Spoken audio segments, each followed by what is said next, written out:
Hola chicos, bienvenidos al canal un día más. Hoy estoy especialmente contenta porque retomo la actividad en YouTube después de 3 meses intensísimos de clases en la universidad. Pero bueno, Semana Santa por suerte nos ha dado un poco de tregua, me he podido poner al día y ya por fin volvemos a estar aquí. Recuerdo un día durante el curso que yo estaba preparando la clase sobre los impresionistas para mis chicos de la universidad y muchos por historias me pedisteis que subiera un vídeo aquí al canal de YouTube. Al principio pensé que sería un error subir un vídeo sobre los impresionistas porque ya hay muchísimo contenido en YouTube sobre este grupo y total, para subir contenido repetido no tenía mucho sentido, ¿no? Así que me puse a mirar qué tipo de vídeos había y realmente me di cuenta de que la mayoría son un resumen de sus características, ¿no? Y justamente me di cuenta de que yo en la clase lo que intento es romper el esquema o romper el pensamiento de que efectivamente a las vanguardias, en concreto al impresionismo, se le pueden atribuir una serie de características donde todos los pintores que forman parte de este grupo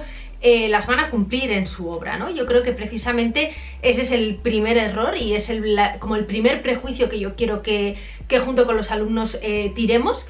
De manera que me parece, ahora sí que sí, bastante coherente con este canal y en conjunto los vídeos que ya encuentro en esta plataforma sobre el grupo impresionista, pues dar este otro punto de vista de intentar alejarnos del impresionismo, pero en general de cualquier vanguardia, de verlas como un conjunto de características que sencillamente los pintores van a ir siguiendo. Así que, como os digo, para mí lo importante no es tanto desgranar una serie de características de este movimiento, sino entender que todos parten de un mismo concepto y de una misma actitud. Lo único que une a los impresionistas es una actitud ante el arte, ante la materia artística. Así que lo que podemos hacer es desgranar esa actitud, ver en qué consiste, pero nunca verlo como un conjunto de características, porque luego cuando uno intenta aplicarlas a los pintores de este movimiento, pues no son coherentes entre sí. Es decir, la pintura de Degas fue súper diferente a la de Renoir, la de Renoir a la de Monet a la de Pissarro, y así entre todos los pintores del movimiento. Con lo cual, lo que me gustaría hacer con vosotros en este vídeo es ver en qué consiste esta actitud que ellos compartían. En primer lugar, ellos comparten su condición de rechazados. Es muy importante entender el origen de este grupo, porque realmente el origen no es más que un grupo de pintores que se juntan para poner en cuestión las normas que se vienen dictando desde la academia, pues básicamente desde el Renacimiento. Teníamos muy claro qué era el arte, qué era la perspectiva, qué era la belleza, qué eran los géneros, y de repente llega este grupo de pintores y dicen, bueno, esto está muy bien, pero a lo mejor nosotros no queremos hacer esto. Y esta actitud, que supone un antes y un después en la historia del arte, no se hace desde fuera, sino desde dentro de las instituciones, a modo de caballo de Troya, que es lo más importante. ¿Os suena el Salón de los Rechazados? Seguro que os suena. Bueno, pues es que ese salón es el origen donde ocurre todo esto y clave, por supuesto, para entender qué supone la aparición de los impresionistas. Quiero que veamos esto más despacio, porque fijaros, es en el Renacimiento que llegan las academias y que establecen ese sistema artístico que hay que seguir. Es decir, que las academias eran los sitios donde se enseñaba a los artistas qué era el arte y cómo se hacía. Ya sabéis, con todas esas normas tan marcadas sobre cómo se dibuja, cómo se pinta, ese copiado de esculturas, etcétera, etcétera. Al final del año, los alumnos exponían la obra en el salón oficial, lo que ahora conocemos como el Salón de París, aunque al principio no se llamaba exactamente así, y aquí tenéis un grabado donde se podía ver cómo era la situación de esas exposiciones. Un poquito más adelante, en el siglo XVIII, estas exposiciones se mueven al Palacio del Louvre. Aquí ya se conoce como el Salón de París, y esto es un hecho importantísimo en la historia del arte porque es la primera vez que estas exposiciones se abren al público. Es decir, que cualquier persona de París podía entrar a ver qué se había hecho por los artistas oficiales. Fijaros el cambio que supone esto para la historia del arte, porque hasta ahora esas exposiciones estaban siendo reducidas a un grupo de personas muy selecto, básicamente la élite aristocrática y sus cortes. Aquí hay que entender que ellos no tenían especiales problemas a la hora de entender el arte, porque eran personas muy instruidas y sobre todo también porque era la gente que encargaba esos cuadros, con lo cual había formado parte del proceso intelectual de la obra desde el comienzo, desde el propio encargo, por así decirlo. Pero cuando este salón abre sus puertas, pues realmente está abriendo el acceso a un montón de personas que no tienen ese nivel cultural o ese nivel intelectual frente a estas obras de arte. ¿Qué es lo que va a ocurrir? Pues que al público lo que le interesa, ese público que no está tan instruido, le interesa ese arte oficial al que él está bueno, acostumbrado a ver, a esos valores artísticos más asentados, que no les ponen en duda sus preceptos artísticos y donde se sienten cómodos, ¿no? Y esto comienza a chocar muchísimo, digamos que este es el origen de nuestra mentalidad y el arte contemporáneo. Esto empieza a chocar muchísimo con los artistas modernos, que lo que quieren es la pura novedad, empezar a cambiarlo todo, empezar a cuestionarlo todo. Por eso ya empezamos a ver ahí el choque entre sociedad y arte moderno, lo que luego fue arte contemporáneo. Como veis aquí en este otro grabado, pues realmente estos salones estaban repletos de gente. Si alguien puede ser un poco observador, pues hay hasta algún perrito, ¿verdad?, por la escena. Todo está repleto de imágenes, todo está repleto de gente, y este era un poco el ambiente que se vivía. La fecha clave en estos salones, para el tema que nos ocupa, que son los impresionistas, es el que ocurre en el año 1863. Bien, ¿qué es lo que ocurre ahí? Bueno, pues como os decía, las obras que aparecen en estas exposiciones son una selección. ¿Qué ocurre este año? Que fueron rechazadas demasiadas obras, tantas que os digo que se presentaron 5.000 obras y fueron rechazadas 3.000. Esto es una barbaridad. Entonces Napoleón III, que en ese momento está detrás del poder francés, empieza a entender que esto puede causar una excesiva molestia en los pintores. Y antes de que suponga pues un drama, lo que hace es, bueno, vamos a crear un salón paralelo, que es este salón de los rechazados, donde ellos puedan exponer también bajo siempre la condición de rechazados, para que el público entienda muy bien cuál es el arte que se acepta y cuál es el arte que no se acepta por parte del Estado. Y es en ese salón de los rechazados, no todos los que están ahí, pero sí un pequeño grupito, los que luego formarán el grupo de los impresionistas. Este grupo de pintores, como os he dicho, un poco caballo de Troya, empieza a cuestionar esas normas que la academia llevaba imponiendo desde el Renacimiento y que de repente los dejaba fuera del sistema, es decir, no los estaba reconociendo como pintores, ni a ellos ni a sus obras. De manera que deciden empezar a organizar, a debatir, a reunirse en otros sitios que no era la propia academia.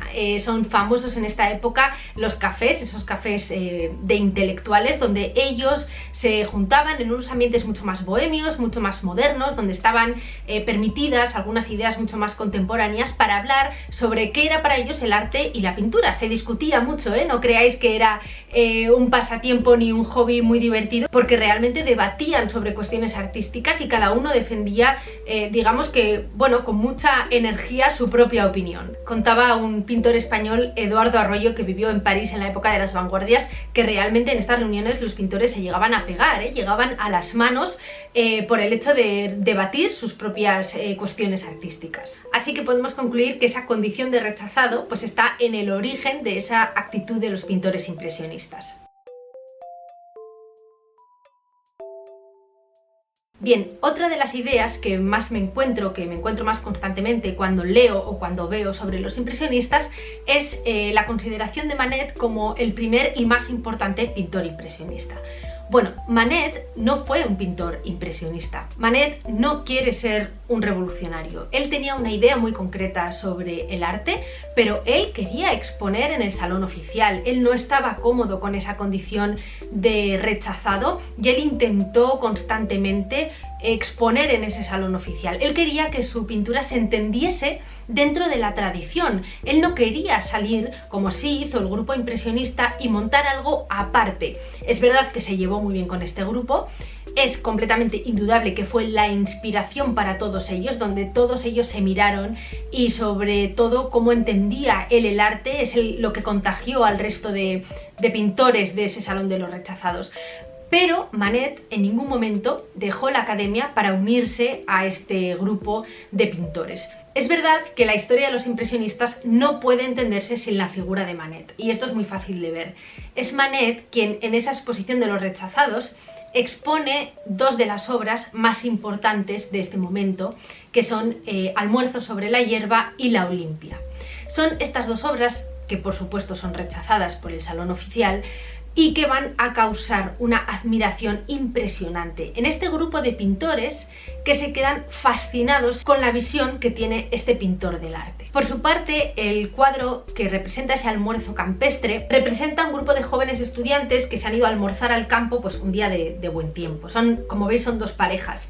los dos varones, que están perfectamente vestidos, que son los que están tumbados en la hierba, mientras que una de las mujeres sí que está desnuda porque acaba de bañarse en el río, ese río que se ve al fondo, donde precisamente está la otra mujer que está saliendo del agua. Fijaros, ¿era el desnudo femenino lo que provoca este escándalo? Pues definitivamente no, porque la historia del arte está llena de desnudos femeninos y sobre todo en el mismo salón, en el salón oficial, donde sí estaban los cuadros aprobados por el poder francés, había muchos desnudos femeninos y con una carga sexual mucho más fuerte que este almuerzo de Manet. ¿Qué fue exactamente lo que molestó? Bueno, lo que molestó a las autoridades francesas fue que esa mujer desnuda no representaba una Venus o no representaba una figura mitológica o alegórica, sino que representaba el presente. Era un desnudo contemporáneo. Lo mismo que ocurría en la obra de la Olimpia, si os fijáis es la misma modelo. Ella era la modelo de Manet, también dedicada a la prostitución, con lo cual todo el mundo sabía quién era esa persona y que no era una figura mitológica o alegórica donde poder esconder o donde poder excusar ese desnudo femenino. Quiero que os fijéis que Manet es tremendamente clásico en el tratamiento de este tema. Él va a buscar la inspiración en la tradición de maestros de la pintura como Tiziano o Velázquez o Goya. ¿Cuál es la diferencia? Pues la diferencia es que no va a modelar como lo hacía la figura tradicional. Si os fijáis, son pinturas muy planas. Los pintores clásicos hacían esos grandes juegos entre la luz y la sombra en sus modelos. Sin embargo, las figuras de Manet parecen planas, muy influenciado, por supuesto, por la pintura de Oriente que se empezaba a conocer. Digamos que las personas que vieron esta pintura y que ignoraban las intenciones de Manet entendieron que esta pintura no se hizo correctamente por falta de conocimiento. Esto lo hablaremos en otro de los puntos, pero digamos que lo que se está proponiendo por parte de algunos pintores es que si uno sale fuera del estudio a pintar, donde no hay esas luces artificiales que crean esas sombras y esas luces tan acusadas, normalmente las figuras parecen más planas, con menos volumen, digamos más bidimensionales que tridimensionales. Esto es lo que Manet quería estudiar en su pintura. El público no sabía por qué no le gustaba, es decir, es un público que se escandaliza pero no tenía motivos concretos, no sabía por qué. Y es por esto, por la modernización tanto del tema como de la forma. Por un lado el tema se actualiza, es decir, habla del presente, habla de París en el siglo XIX y no tanto de temas del pasado, clásicos, mitológicos o religiosos. Es este momento, como comprenderéis, cuando los pintores empiezan a interesarse por cuestiones cotidianas, cuestiones que para los pintores clásicos no tenían la relevancia suficiente como para estar en un lienzo. Y por otra parte, la forma. Como veis aquí, Manet investiga cuando está pintando. Se convierte el arte en un ejercicio formal y esto va a ser una constante en las vanguardias posteriores. Es decir, en conclusión, que el tema ya no importa.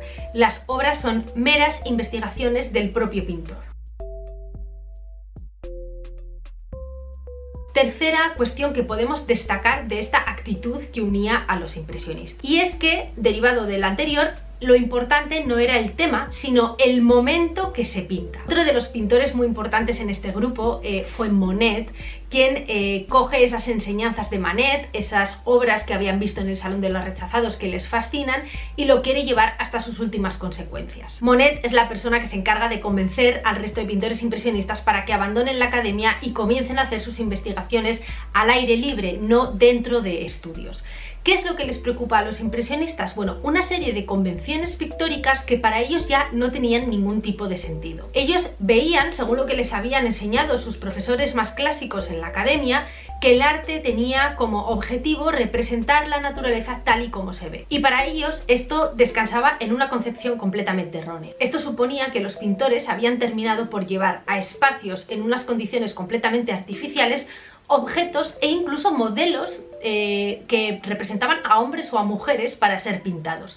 Es decir, representar la naturaleza pero dentro de un espacio artificial, que eran los estudios donde se copiaban. Digamos que es verdad que esos estudios tenían ventanas donde entraba la luz natural, pero además se utilizaban unas luces artificiales para contrarrestar esas luces y empezar a crear juegos de luces y sombras que creasen volumen en las figuras y que los pintores pudieran pintarla. Ellos dicen, en el mundo real estos volúmenes, estos juegos de luces y sombras no existen. Las figuras son mucho más planas, así que lo que hay que hacer es salir a pintar ahí fuera. Aquí no me he podido resistir a traeros una de las citas de Gombrich que dice así: si uno confía más en sus ojos que en las ideas de cómo se deben aparecer las cosas según las reglas académicas, tendremos grandes descubrimientos.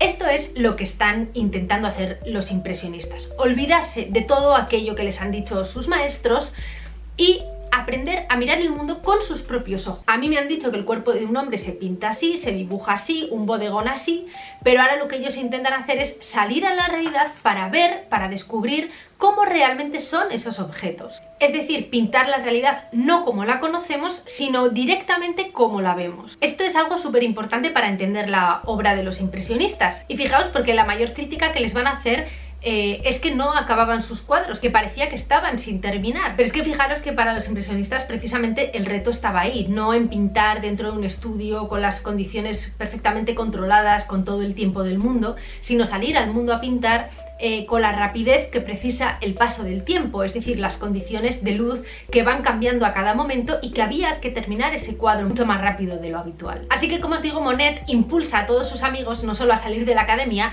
sino a no dar ni una sola pincelada dentro de un estudio o en un sitio que no sea algo natural. De hecho, aquí lo veis retratado por el propio Manet en un taller ambulante que él se había hecho en un barco para poder pintar del natural. A Manet le resulta tan honesta esta actitud que le retrata, ¿no?, de una manera muy digna, pues como os digo, convencido de la honradez que ve en este acto del pintor. La obra entonces debe concluirse sobre el propio terreno y esto hace cambiar muchísimas de las convenciones que se tenían sobre la pintura. Lo que hace Monet es intentar captar la impresión de un momento del día. La naturaleza o el motivo sabemos que cambian a cada minuto, una nube que pasa y tapa el sol, o los reflejos del agua que están completamente cambiando. Si esto se quería hacer rápido, no se podía pasar tanto tiempo delante de la obra. Ellos no se van a preocupar por el detalle, sino por la percepción del conjunto. Y esto les causaba esta sensación, la falta de acabado. Pero realmente formaba parte de este reto de los impresionistas. Es por eso que en la primera exposición de los impresionistas que se hace en el taller del fotógrafo Nadar,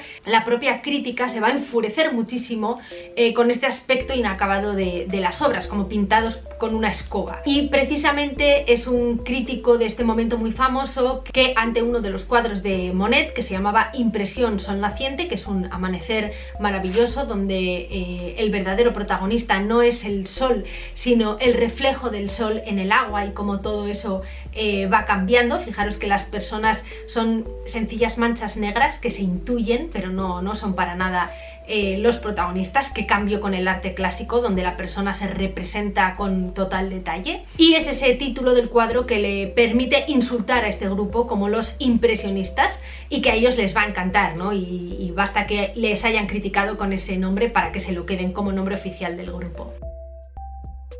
Bueno, el cuarto punto, que también viene en consecuencia del anterior, es la manera de pintar, que cada uno llevó a su manera, pero tienen algo en común, que son unas pinceladas cortas y yuxtapuestas. Lo que hacen es aplicar la pintura a toda rapidez para captar esa impresión antes de que se vaya, porque ya sabéis que aunque el color se mantenga, el tono va cambiando según los rayos de sol que inciden en el objeto. Evidentemente aquí las teorías científicas sobre el color y la percepción tuvieron mucho impacto en la obra de los impresionistas, quienes por supuesto siguieron todas las leyes de los colores primarios, complementarios, etcétera, etcétera. Si os fijáis, hay dos cosas que son muy interesantes.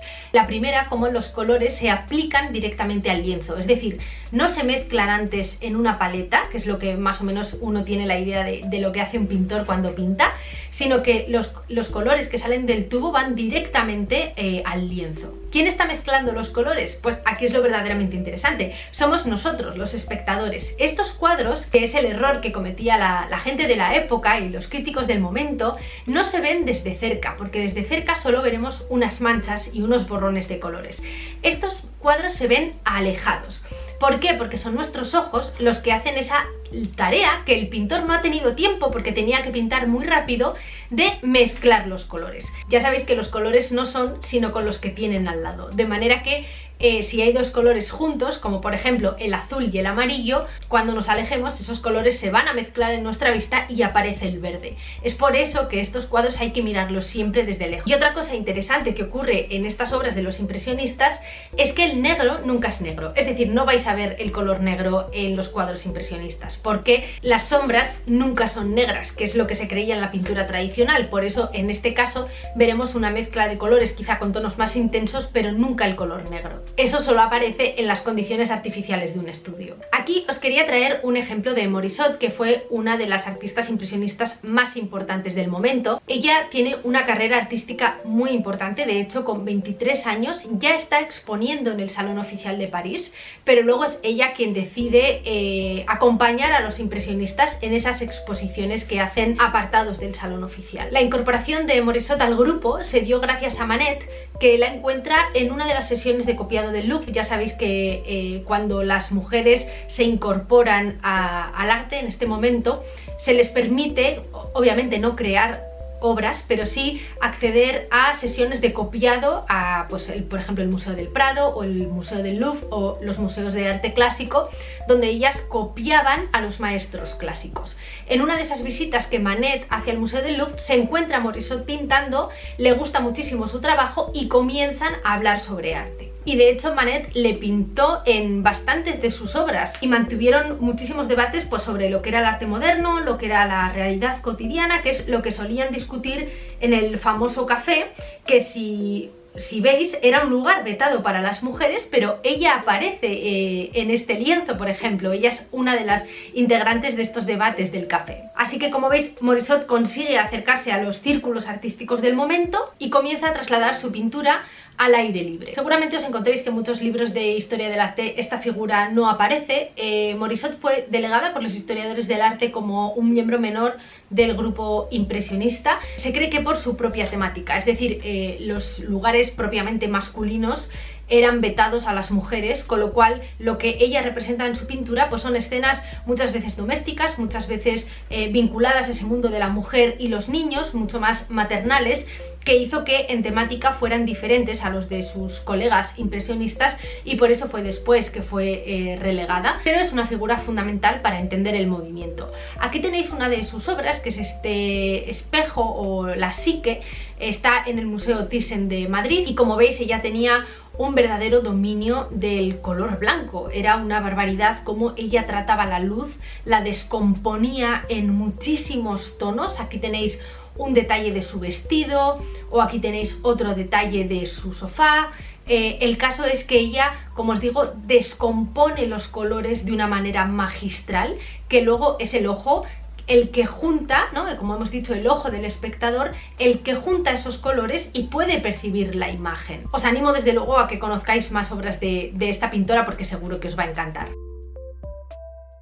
El quinto punto hace referencia a los temas de las obras impresionistas. Fijaros que hasta ahora hemos dicho que el tema se moderniza, es decir, empiezan a tratar, ¿no?, dentro de esa actitud tan moderna, cuestiones cotidianas, cuestiones que para los pintores clásicos no hubieran tenido valor. Sin embargo, haciendo referencia a los objetos representados, hay que decir que no se pinta exactamente una serie de objetos o una serie de personas, sino que lo que realmente se pinta es la luz que incide en estos objetos y en estas personas. Creo que como mejor vamos a ver esto es gracias a las imágenes de dos pintores. Uno es Renoir y otro es Sorolla, es nuestro impresionista, ¿no?, el impresionista español por excelencia, que trajo todo lo que aprendió en París a las playas de Valencia, y creo que en estos dos pintores este punto es de los más acusados, ¿no? Aquí tenéis una obra de Renoir. Renoir siempre se va a deleitar representando la belleza, siempre van a ser mujeres muy bellas, mujeres muy gráciles. Es una pintura que transmite muchísima alegría, por eso Renoir se ha utilizado muchísimas veces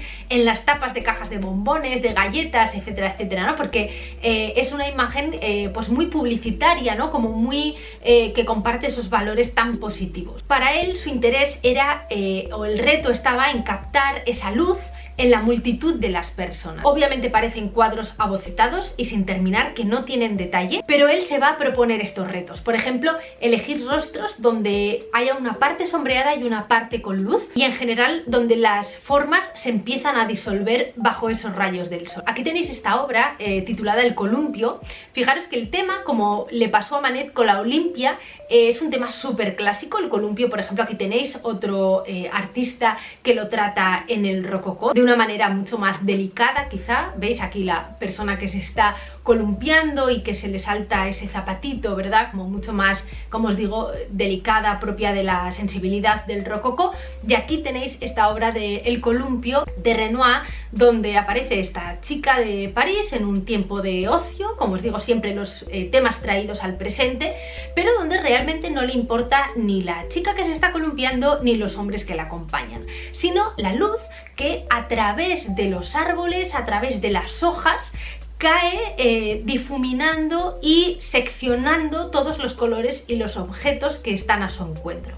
Le interesaba mucho cuando esa luz se filtraba a través de objetos como árboles y caía de alguna manera creando luces y sombras, creando un juego muy bonito, pues como os digo, de luces y sombras. Aquí tenéis otro de sus cuadros más famosos donde vuelve a hacer el mismo ejercicio. Fijaros esta gran multitud donde era un sitio de ocio de París, bueno, un poco más accesible a gente con menos dinero, como por ejemplo estudiantes o la clase obrera. Había música en vivo, la gente bailaba, la gente disfrutaba. Como os digo, siempre estas imágenes muy alegres, pero lo que le importa no son las personas que están ahí, ni siquiera ese personaje que establece mirada directa con el espectador, sino todos los juegos de luces y sombras que se hacen de esa luz filtrada por las hojas de los árboles. Esto es un juego muy complicado para... Recordad que estos pintores están pintando al aire libre y lo tienen que hacer de manera muy rápida, no tiene unos modelos posando para él en un estudio, sino que se hacen, como os digo, a tiempo presente y al aire libre. A nosotros nos es muy complicado entender que se rieran de estas obras, porque realmente comprendemos que este abocetamiento de la pintura no es propio de alguien que ignora cómo se pinta, sino de alguien que tiene una gran habilidad para crear estos efectos lumínicos. Y aquí también os quiero traer una frase de Gombrich sobre esta obra, concretamente, que dice: si Renoir hubiera pintado cada pormenor, el cuadro hubiera resultado opaco y falto de vida. Y lo mismo exactamente ocurre con Sorolla. Como veis, aquí tenéis una de sus primeras pinturas muy cercana al movimiento impresionista. De nuevo este juego de Sorolla de filtrar la luz, en este caso a través de unas telas, de manera que empiezan a desmaterializarse las figuras y el artista tiene ese reto de pintar la descomposición de la luz en las figuras que aparecen en la representación. Sin embargo, conforme Sorolla avanza en esta técnica y se siente mucho más cómodo, si vemos sus obras posteriores, como por ejemplo Estos niños en la playa, que es una de mis obras favoritas de Sorolla, vemos cómo esta descomposición se hace muchísimo más acusada, ¿no?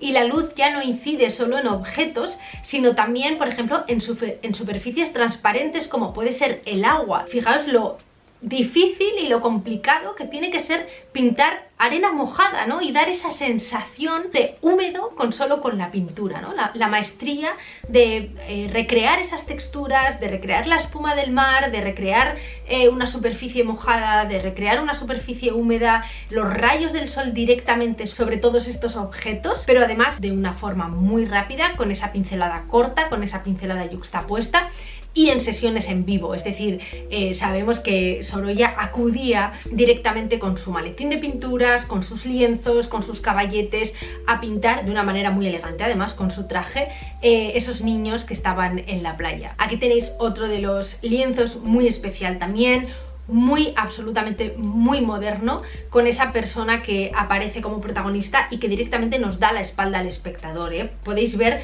la modernidad de esta obra y de lo que se está proponiendo, tan diferente a lo que se estaba permitiendo en el salón oficial. Aquí tenéis una imagen de Bouguereau contemporánea, lo que se acepta en el salón y lo que los impresionistas están proponiendo, tan diferente, una visión del arte tan completamente diferente, ¿no? Una estancada un poco en los preceptos clásicos que se tenía lo que debía ser la pintura, y otra representativa de un grupo de pintores que quiere saber cómo será o qué posibilidades tiene la pintura en un futuro más allá de eso que han aprendido en las academias. Como veis, aquí Sorolla es tan moderno que incluso tiene una visión, digamos, casi fotográfica, ¿no? Donde el personaje nos puede dar la espalda o aparecer cortado, algo que en un cuadro clásico, por ejemplo, nunca sucedería. El protagonista, como veis en esta imagen de Bouguereau, está dispuesto para el espectador y para que el espectador se sienta cómodo y sea el principal testigo de esta escena.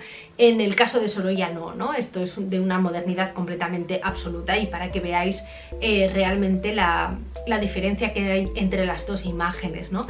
También os traigo un pequeño detalle de esta obra de Sorolla y de cómo se descomponen, por ejemplo, los reflejos que caen en el pelo del niño, ¿no? Es una barbaridad. O incluso el mar, cómo se descompone en tonos azules, magentas, anaranjados, etcétera, que es como trabajaban estos pintores, descomponiendo el color para que luego el ojo del espectador sea quien junte o quien mezcle estos colores. Por eso las personas que vieron por primera vez estas exposiciones de los impresionistas, que lo primero que hacían era hundir sus narices dentro de estas obras, pues evidentemente no iban a reconocer ningún objeto, porque de hecho lo importante es verlos desde la distancia para que tu ojo, tu sistema perceptivo pueda mezclar esos colores y reconocer las figuras. Otro de los puntos importantes es que en este momento aparece la fotografía. Como sabéis, la primera exposición impresionista se hace en el taller de un fotógrafo, es decir que la relación entre pintores y fotógrafos fue muy buena, no fue para nada de competición. Rápidamente se entendió que la fotografía hacía de manera más rápida y barata algo que los pintores habían estado intentando conseguir la perfección durante siglos, que era esa mímesis de la realidad, y de repente liberaba al pintor de tal objeto, ¿no? O sea, no había ese fin en los impresionistas, ya había una máquina que lo hacía mejor, con lo cual se daba vía a estas investigaciones. Pero más allá de eso, y sobre todo cuando llega la máquina portátil, porque antes las fotografías necesitaban mucho tiempo de exposición, la persona tenía que estar quieta, muchísimo tiempo expuesta para que la foto pudiera salir con luz. Sin embargo, cuando llegan las cámaras portátiles, pues esto da lugar a fotografías más rápidas, quizá con puntos de vista inesperados o puntos de vista un poco novedosos, y todo esto, por supuesto, influye en la pintura de los impresionistas. Fijaros que esto también aparece en el caso de Degas. Degas es un impresionista un poco a medio camino, también un poco como Manet, porque Degas sí que fue un pintor que pintaba en interiores, no tan extremo como por ejemplo pudo ser Monet o Renoir. Seguro que conocéis sus famosas bailarinas o su serie en el hipódromo de París, ¿no? Como veis, hay muchos recortes de figuras, es decir, las figuras aparecen cortadas, o puntos de vista muy inesperados, como por ejemplo estar detrás de la escena y no delante, como hubiera estado un pintor clásico, como por ejemplo en esta salida de caballos del hipódromo. Y Degas es el que empieza a introducir estos puntos de vista más cercanos a la fotografía que a la pintura clásica en lo que fueron sus lienzos, ¿no? Hay que entender que es este contexto en el que aparece la fotografía y que va a fascinar y va a introducir novedades en la forma de mirar las propias escenas. Y el último punto tan importante, no solo para el impresionismo, sino para todo el arte contemporáneo, es la llegada de las estampas japonesas al mundo occidental. Durante esta época, Japón abre su comercio a Europa por primera vez en la historia. ¿Qué ocurre? Que muchas veces, y simplificando mucho, los jabones, las sedas, etcétera, llegaban envueltos en unas estampas japonesas que llegaron a fascinar a los artistas, ¿no? Porque ellos descubren de repente un arte lejos de estas convenciones clásicas occidentales que estábamos haciendo aquí, como por ejemplo las consideraciones sobre belleza, la utilización de la perspectiva. Todas estas cuestiones allí no se realizaban, de manera que cuando llegan estas estampas, estos artistas que no quieren más que hacer cosas novedosas ven en estas estampas un camino por el que poder actuar. Como os digo, tiene mucho que ver con estas relaciones comerciales, con estas estampas que se utilizaban no solo para envolver, sino también para rellenar paquetes, ¿no? Como arrugados para que las cosas llegasen en su sitio. Por supuesto, artistas del círculo de Manet ven la belleza en estas estampas y las perciben de una manera artística muy diferente a lo que se estaba haciendo en Occidente. Quizá se fascinaron no solo con lo que ellos hacían, sino que les permitieron ver las convenciones que ellos mismos realizaban, porque si ellos se querían desprender de esas convenciones, al ver el arte que se hacía en otros lugares, les permitió comparar y ver qué cosas eran también convenciones que no se habían dado cuenta. Aquí tenéis una estampa del Monte Fuji por el artista Okusai, que es una imagen que todos tenemos y que forma parte de nuestra cultura visual, ¿verdad? Porque está en tazas, en bolsas, en camisetas, en todo tipo de objetos, y que, como veis, son imágenes muy bidimensionales, una manera de pintar que a los artistas vanguardistas les va a atraer muchísimo, no solo a los impresionistas, sino por supuesto a artistas posteriores como puede ser Gauguin, y que les permite hacer otro tipo de cosas que les resultaban muy interesantes en las propias imágenes. Así que, como veis, las obras de los impresionistas no tienen nada que ver entre ellas. Renoir no se parece a Degas, no se parece a Morisot, no se parece a Manet y no se parece a Monet. Esto es porque no hay unas características comunes, solo una actitud de rechazo a las normas. Como veis, lo que hemos hecho en este vídeo es hablar sobre esa actitud, cuál es la actitud que les unía, pero nunca hablaremos de características que les unen porque sería imposible. Cada uno lleva esa actitud a su propio terreno. Por eso el arte contemporáneo es un arte tan ligado a la expresión del artista, porque a pesar de que ellos se unan en grupos, incluso tengan sus propios manifiestos, cada uno lo llevará a su experimentación personal. Por eso el arte contemporáneo se complica tanto, pero a la vez pues nos agrada tanto acceder a las obras de los artistas. Os he dejado en las historias destacadas de Instagram unas preguntas abiertas porque el próximo vídeo voy a responder vuestras preguntas sobre el impresionismo. Bueno, chicos, espero que os haya gustado el vídeo, estoy muy contenta de volver. Cualquier cosa tenéis los comentarios abiertos, os mando un abrazo enorme, espero que todo vaya fenomenal y hasta el próximo vídeo.